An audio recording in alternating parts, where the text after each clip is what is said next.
Today we talk about Fantastiqa. I like the name of this game. It sounds like something that a confused French person is trying to understand. Fantastiqa?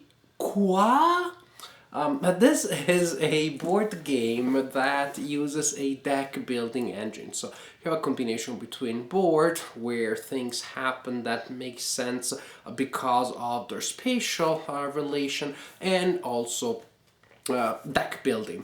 This is something you do not see every day. The most famous precedent probably is A Few Acres of Snow. Here we have characters that travel in the mysterious magical world of Fantastiqa.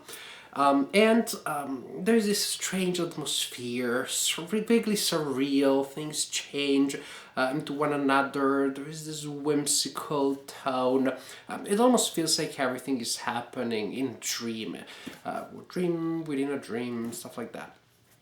But let me show you how the game works. The game is played on this mounted board here.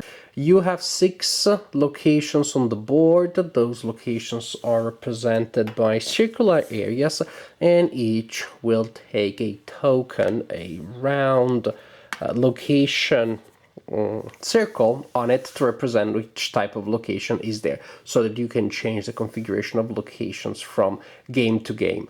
The locations are connected by paths, and on each path you will place a monster card. Some monster cards will show little gems, and well, then when you have the gem symbol, you also place a gem on the card when the card is placed. Gems are the currency in the game. You use gems to purchase, well, a lot of interesting things, a lot of good stuff, so you will want to get gems. On the locations, you also see that there are statues, 3 types of statues. One is the statue that represents the Beast Bazaar, and this is where you can purchase beast cards when you are in a Beast Bazaar area and decide to spend an action to visit the bazaar. Then you simply will draw 3 cards from this deck, and you can purchase as many as you want as long as you have enough gems to pay for them, and the cost is the amount of gems printed at the bottom of the card. And these are pretty good beasts that will be useful in a variety of situations. The artifact towers work in the same way, but with a different deck of purchasable cards. The artifacts, you draw 3, and again you can purchase as many as you want and can. And these artifacts can be used to perform the action that is printed on them. And some of these artifacts are extremely powerful, so these are very good cards to have. Quest chests, these are the locations where the players can obtain personal quests. When a player goes there and spends an action to visit the quest chest, the player draws 3 quest cards. These are for free to get, but you have to get at least 1 in your hand. You can get them all if you want. Quests represent the way that you have in this game to score points. You complete a quest by being in the area indicated on the card, and by being able to produce the combination of symbols that you see printed on the quest card. And of course you need to produce those symbols from the cards in your hand or from cards that you have placed on reserve before.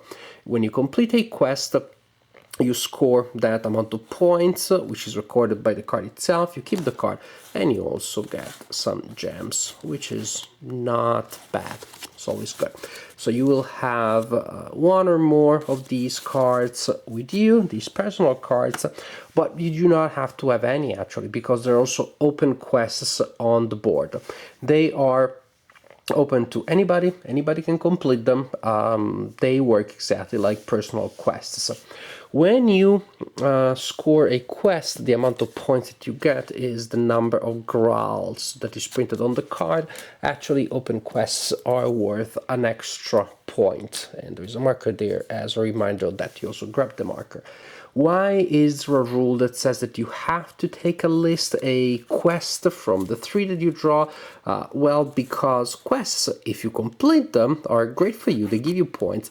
Otherwise, quests that are in your hand and have not been completed count as penalties against you. A ticket to ride sort of style. You may overcommit, you get too many quests, then that goes against you.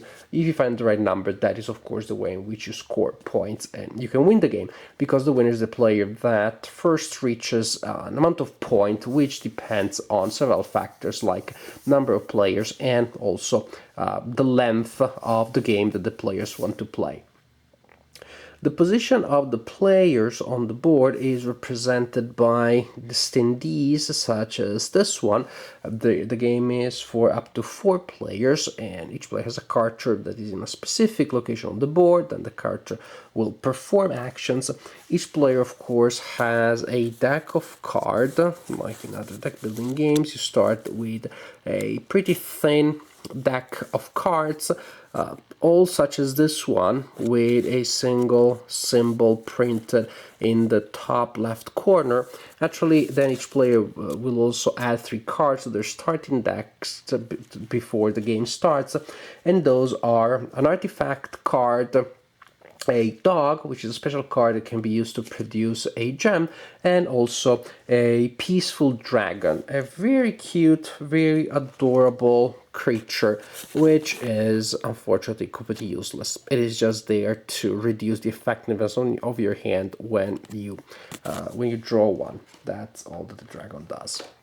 Now, during your turn, you have a main action that you can perform. There are also some free actions, such as using an artifacts, but one is the main action. A very common action that you will perform during the game is to travel. That is, to go from one location to the other, following connecting paths. However, in order to travel from a location to the other, you need to be able to defeat the enemy that is guarding the path. Each creature on the board, and there will always be a creature card on the board on each of the paths. Well, each creature will have printed at the bottom the resource or resources that you need to produce from your hand in order to subdue that enemy. In this case, for example, if I have a cat represented by a tooth, well, then I imagine this is a tooth cat. What's that? Cat's tooth.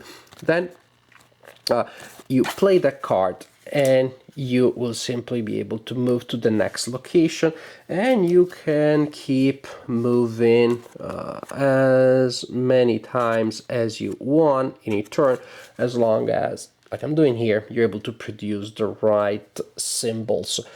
If the enemies had gems, you also grab those gems, and after you're done moving, you take your cards back together with the cards of that represented the enemies that you have defeated.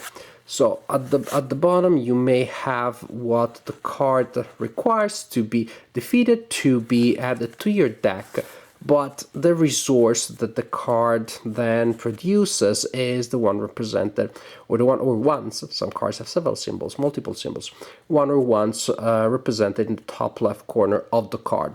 So actually in this game, I hold my cards like this, so I only see the symbols that I need, and I don't get confused.